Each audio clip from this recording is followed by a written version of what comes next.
Hello and welcome to Mississippi Insight. I'm Byron Brown. Thank you for joining us. This week we complete our series of interviews with Republican candidates for Lieutenant Governor. Well, I think like most Americans, I'm troubled by the state of our present system, our present government, our present culture. State Senator Chris McDaniel believes he has the right answers on the state's economy, healthcare problems, and educating our children. We'll hear from him this morning. Also, we'll hear from Hinds County voters as they approach key elections for sheriff and other offices. It's all ahead this Sunday on Mississippi Insight. Chris McDaniel is no stranger to Mississippi politics. He's been a state senator since 2008. He lost a high-profile runoff election against U.S. Senator Thad Cochran in 2014. Now he hopes to unseat Lieutenant Governor and fellow Republican Delbert Hosemann. We've heard from Hosemann and a third GOP candidate, Tiffany Longino, in previous candidate interviews. But today, it's time to hear from the senator for Forrest and Jones Counties about the issues that matter most to Mississippians. Here's McDaniel with our senior political correspondent, Richard Lake.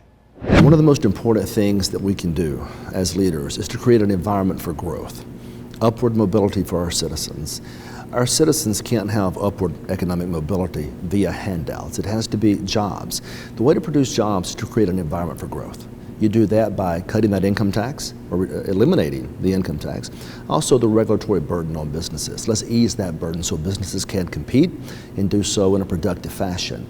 If we create the right environment for our people, Mississippians will produce jobs, and those jobs will solve a number of societal ills. Whether it's homelessness, whether it's hunger, whether it's a lack of health care, jobs are the answer, not handouts. So in everything that we do as a public body, we have to find ways to create productivity in the state and efficiency. And that's by creating the right environment for growth. What is your stance on the income tax and the grocery tax? The income tax needs to be eliminated. Texas doesn't have an income tax. Florida doesn't have an income tax. Tennessee does not have an income tax. These states are competing for jobs, they're competing for individuals. We know wherever the income tax has been slashed or eliminated, the result is always productivity. We saw it in the 60s with Kennedy, we saw it in the 80s with Reagan, we saw it later with Trump. Where you eliminate or reduce those taxes, you always see economic productivity, and that's key for this state. So I am for eliminating the state income tax. Grocery tax, same principle applies. The grocery tax is regressive. It punishes the poorest among us. That's not fair. I don't think it's fair to have people pay taxes for necessities, especially in a state like Mississippi where we have a disproportionate amount of people that are in poverty. Let's make it easier for them, not harder for them. Let's eliminate that grocery tax and the state income tax, and let's move forward together. What do you make of the strategy that the state has taken so far as far as that kind of, whittling it down? Well, that's just it. We have record number of revenues right now. Just to give you some perspective, about 10 years ago, we operated this state on about $4.6 billion.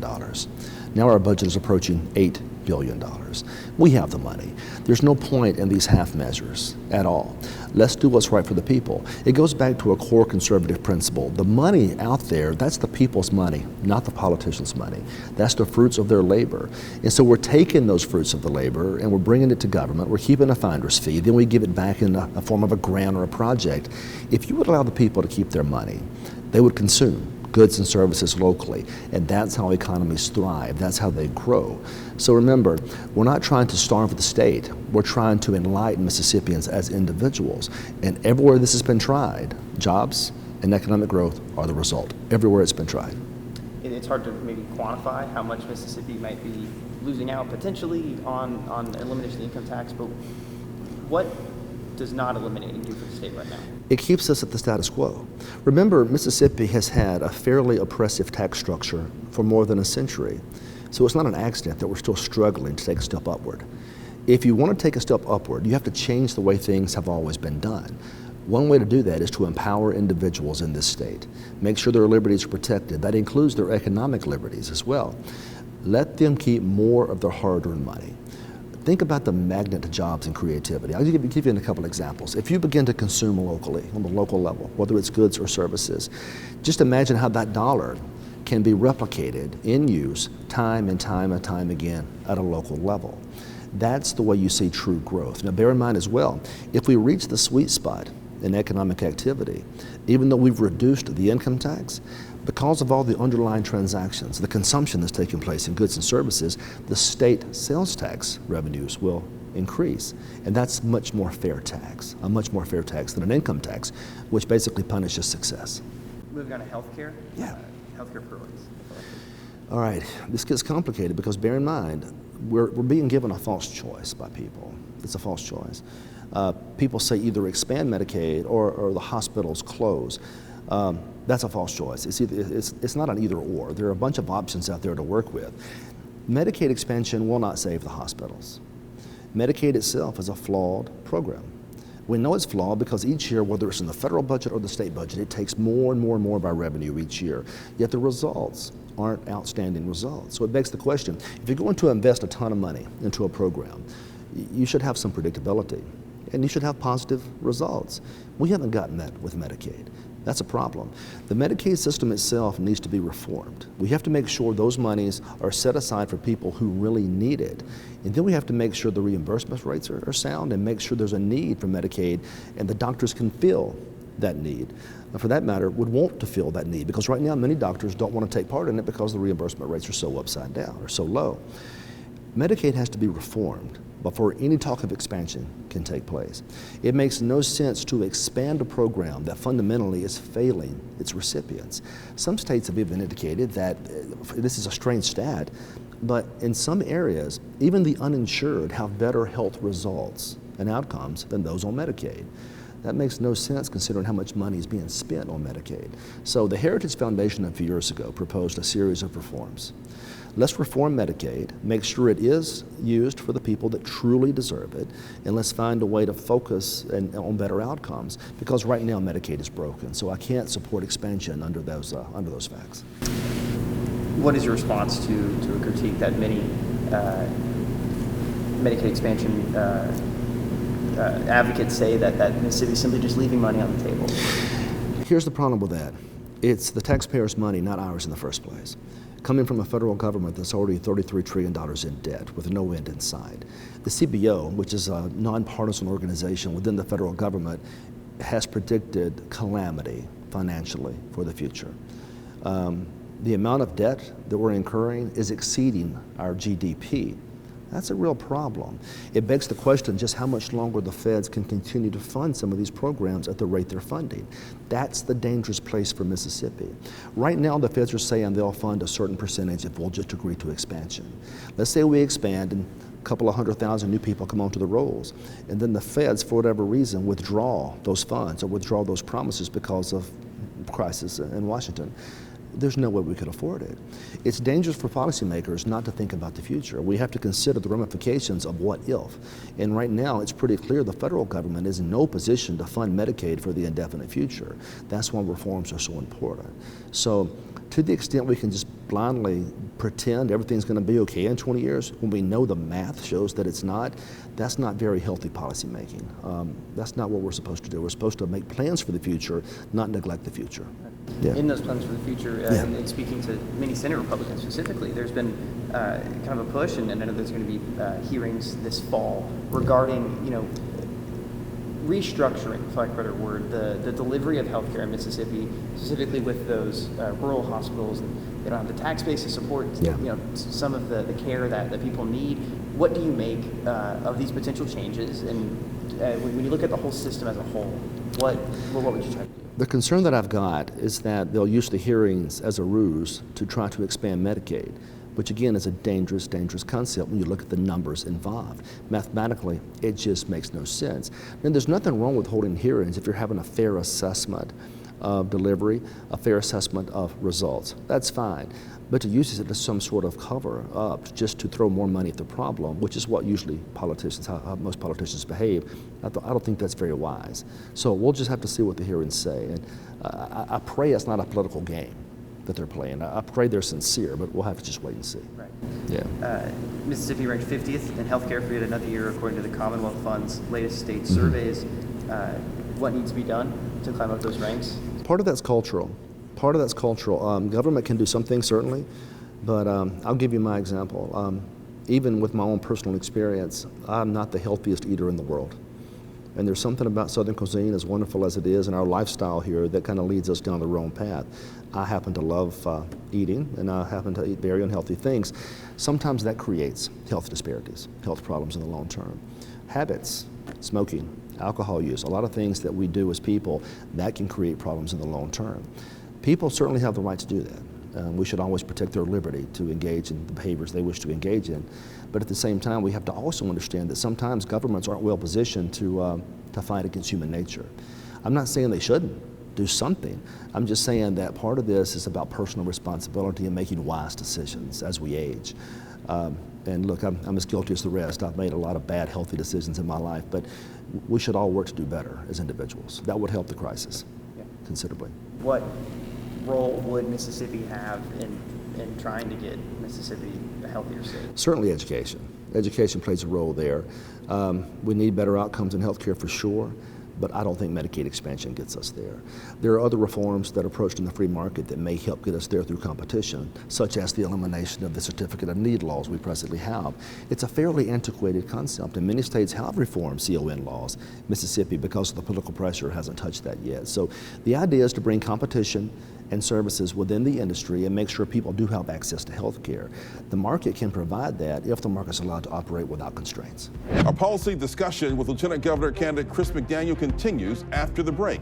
It's Mississippi Insight, only on WJTV.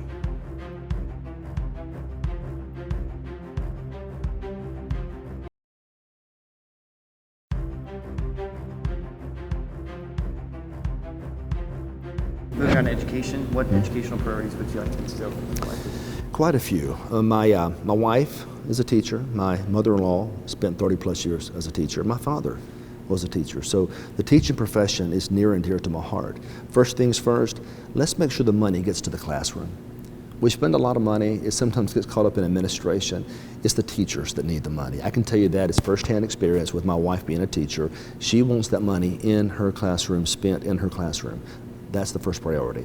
Number two, testing, I think, needs to be changed. I'm hearing complaints, particularly in the educational industry where my wife is a part of, and they say that teaching to the test and solely to standardized testing, basically, it hurts creativity in the classroom.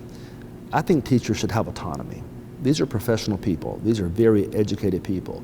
And every class is somewhat different. Give the teachers the flexibility and the money to teach their classes as they've been trained to teach, and not so much testing. I think the testing is harmful to a large extent. There are some positives, but as a whole, if you'll talk to teachers, they're not a big fan of this testing apparatus that we have now. So a couple of things there. And lastly, I think it's unfair for us to keep these children trapped in failing schools. I'll give you an example. It doesn't matter if the school district is in South Jones, where I'm from, or if it's in North Mississippi somewhere. If a child is trapped in a failing school, that parent or those parents should have a right to choose a new school for that child. We need to implement, in some degree, some forms of choice. I think that's very important for parents in the state to have choice. And then lastly, a parental bill of rights. This is important to me. The ultimate responsibility for educating a child is the parents. The state has a role, but the parents are ultimately the ones responsible. They should have a say in curriculum, a say in control. They should have a say in vaccinations, for instance. The parents have to be in charge of these children's lives. And so I want to see a parental bill of rights passed, at the very least, to give parents more control over that process. You mentioned getting more money in the classrooms. Yeah. MAEP has been central to that entire discussion. You know, the sizable investment was made this past session. It wasn't a full funding of it, and teachers had their gripes about that for sure. But what would you do with MAEP? Would you push for full funding? Would you push for some more formula changes around that? It would depend. The formula is incredibly complicated. People don't realize that. And then they use the term MAEP very loosely. Remember, it goes back to the underlying premise of what I've suggested. The formula needs to apply to the child and to the teacher, not to top-heavy administrations, right? So to the extent that we can make that formula more friendly to children and teachers, we should do so. Yeah. A lot of teachers, I've posed that question to many teachers, they'll say, you know, frankly, it's the only thing that exists right now that can ensure us funding that can give us a good idea of what we might be getting? Would you be open to maybe just a new funding formula? As long as it's fair to teachers and as long as it's fair to students, that's the key. I'm not suggesting an overhaul or anything of that nature, and I think that educational professionals have to be the one to make those calls. I'll give you an example. I think so often politicians try to be heavy-handed, and we attempt to impose our will on all sorts of professions. That probably isn't the wisest course of action. Educators know best on how to educate. They should have front seats at the table when this is discussed. Politicians are probably the least capable people in the world to educate children. So I believe strongly in bringing the experts to the table and letting them dictate how that money is spent. But my preference is classrooms, that is the teachers and the students, not so much with administration, but teachers and students. Yeah. On educators, what sort of teaching incentives would you want to push? We've seen a lot of teacher pay raises, but some would say it's a moving target. Oh, good point. Subject to the imagination. Other states have taken different activities. We should study what they've done, what's worked and what hasn't worked, replicate what's worked, discard what hasn't worked. Yeah. What about, do you think, would Mississippi could duplicate? That's a good question. I've seen states give some merit pay concepts. I don't know how that works in practice with a system like ours, but that needs to be researched. At the end of the day, it boils down to this. Whatever direction we take, it needs to be teacher-led, professionals, and it needs to be focused on the child and the teacher as opposed to the apparatus of the state. As far as more teacher pay raises, I know. Oh yeah, that's always a possibility, absolutely. And there's a reason for that. Our teachers historically have been underpaid, and we want to attract the best and the brightest. And the free market says, how do you attract the best and the brightest? You pay the best and the brightest. So naturally, my wife would tell you that if I vote against a teacher pay raise, she's probably going to be really, really mad at me. So I understand that. Right. Yeah. In your best interest. Yeah, it's in my best interest, absolutely. Mississippi has recently experienced tremendous gains, specifically in reading and math scores. Yeah. What would you do to keep that momentum going? It's funny. I was a part of that process that helped implement some of those reforms. We're very, very proud of that. Governor Bright, I know, worked hard on some of those reforms. He deserves some credit there, but the legislature did as well. What we do is to find what works and reapply it, keep it going. And so far, we've had a lot of success, so I'm very pleased, especially with our reading proficiencies. That's State Senator Chris McDaniel running in the Republican primary for lieutenant governor. Our interviews with the incumbent Delbert Hoseman and challenger Tiffany Longino are online now. And next Sunday on this program, July 23rd, we'll bring you our one-on-one interview with Governor Tate Reeves as he seeks a second term. Compare and contrast, if you like, with our June interview with Democratic candidate Brandon Presley. All these interviews can be found online in the political section of our website, WJTV.com. We're back in a moment.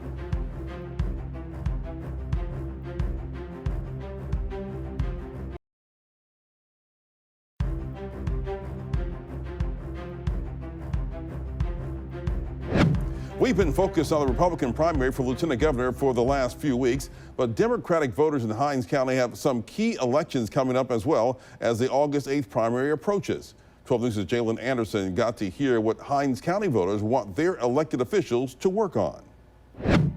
Primary elections are less than a month away for Hinds County Board of Supervisors, tax collector, and sheriff.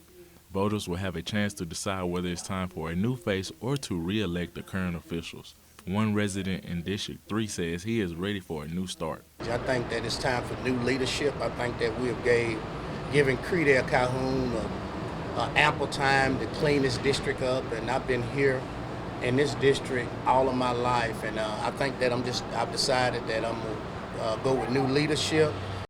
The Hinds County Sheriff's seat will be up for grabs as current Sheriff Tyree Jones is running for re-election. Voters in Hinds County have mixed emotions on deciding whether to re-elect Jones or make a change. I think that if our current sheriff have a full term, maybe he can show what he's fully about, you know what I'm saying? But at this moment, based on what we're seeing, we're not really seeing no difference. I think that I'm supporting Sheriff Tyree. I'm going to give him another opportunity. I think that he is working with what he was created with. I think that the sheriff office, along with the jail, was in poor condition, and I think I'm going to give him another term. I'm looking at supporting him. Even though the primary elections are less than a month away, voters want to see action being taken in Hinds County. They say they are tired of hearing what they call lies from elected officials, and they want to make sure on August 8th they will make the right decision for the next 4 years. I think that we shouldn't vote for people that we know. I think that we should vote for people who've actually done something in the community. And so that's what I'm looking for. I'm looking for action and not names. Reporting in Hinds County, Jalen Anderson, 12 News.